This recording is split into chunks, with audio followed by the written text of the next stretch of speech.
Welcome everybody, it's Wild West Stacker. I hope you're having a great day. You're on the premiere train. We're having fun. It is a Saturday, and I've got some nickels, because we're going to talk about nickel and some alternative metals today. And if you look, there's an 04, which did have a different design on it. There you go. Now, nickel is really popular in the news right now. I'm sure everybody's seen that the price of nickel has gone up so far, they actually closed the markets. They've been closed all week. It went up to $100,000 per ton, and then it dropped down to $80,000 where they suspended it. And we don't know how long they're going to suspend it for. But that means nickels right now are really popular, really hot. So let's just quick talk about nickel. And the main thing is, so you want to start saving these nickels. There's a 64.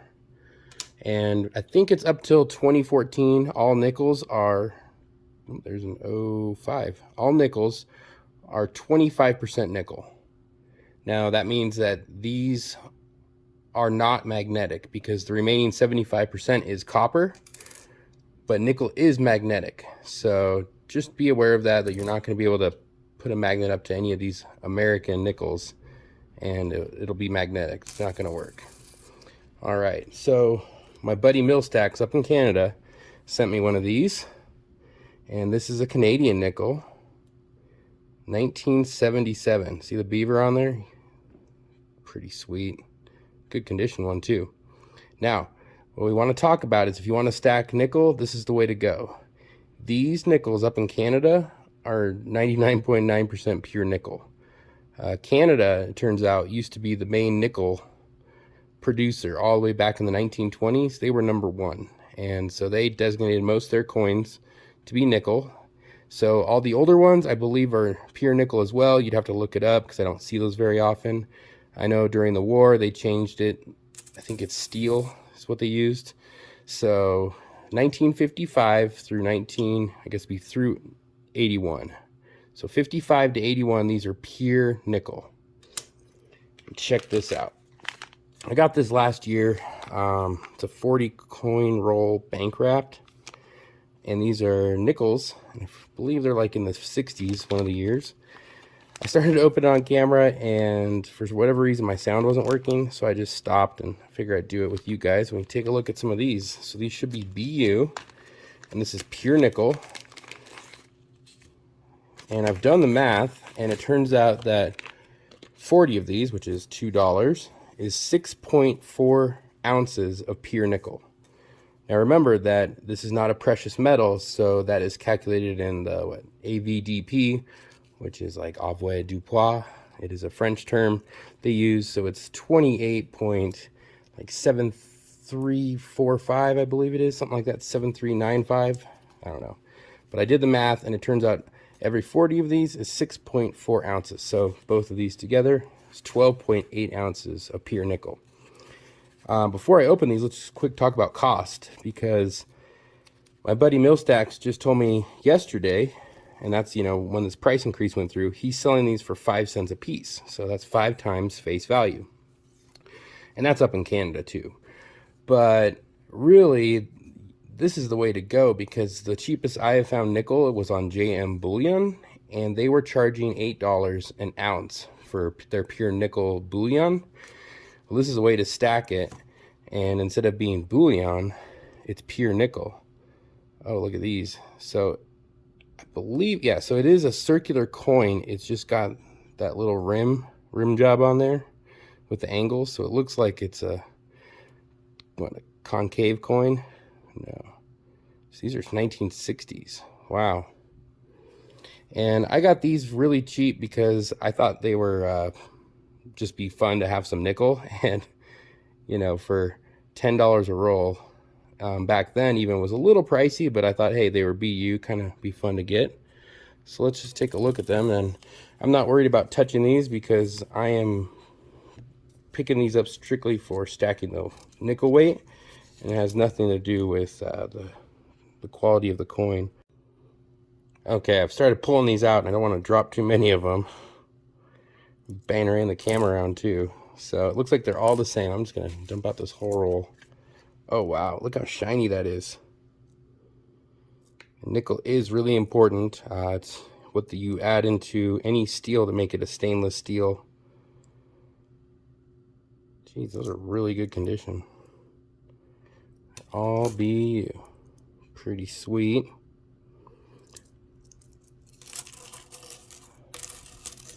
Not the best coin roll opener, sorry guys. We're just doing it for fun, and I'm doing this for the weight, so not really looking for anything special, just making sure that the nickel's there and it's the right coin, which it looks like it is. A bunch of beavers.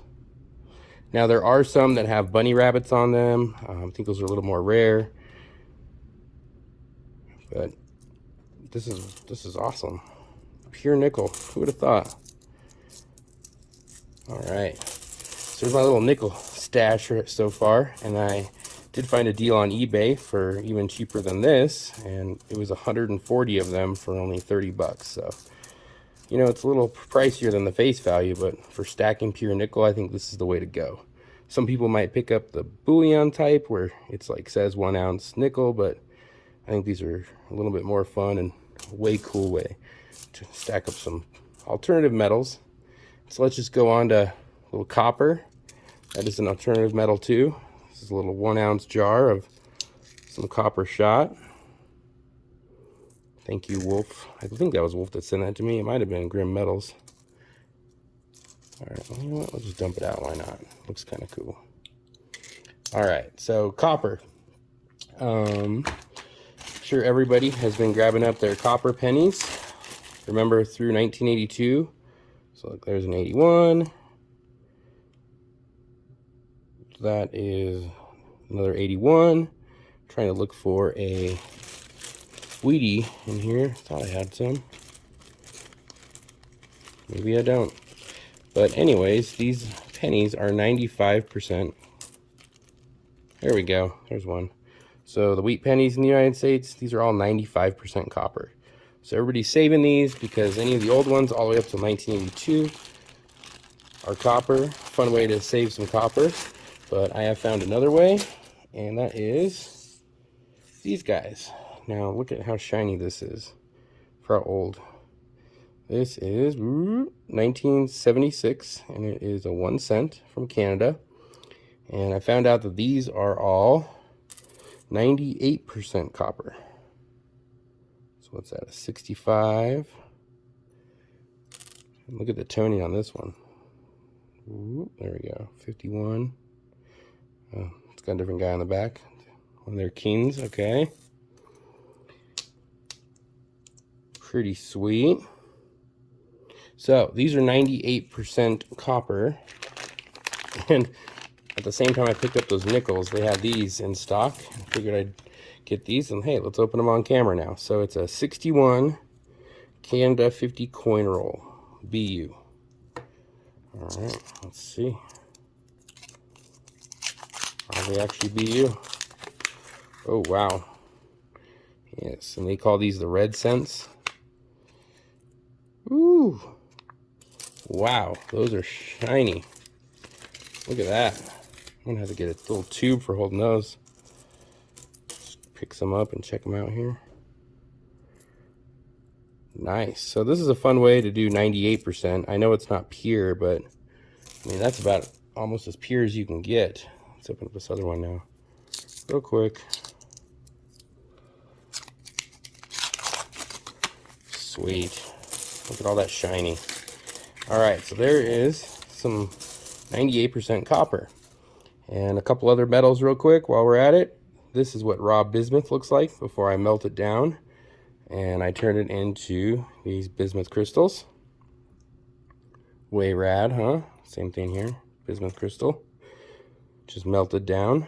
And in the cooling process, those crystals form. Another cool metal for my buddy Pirate Stacker. This is number 22.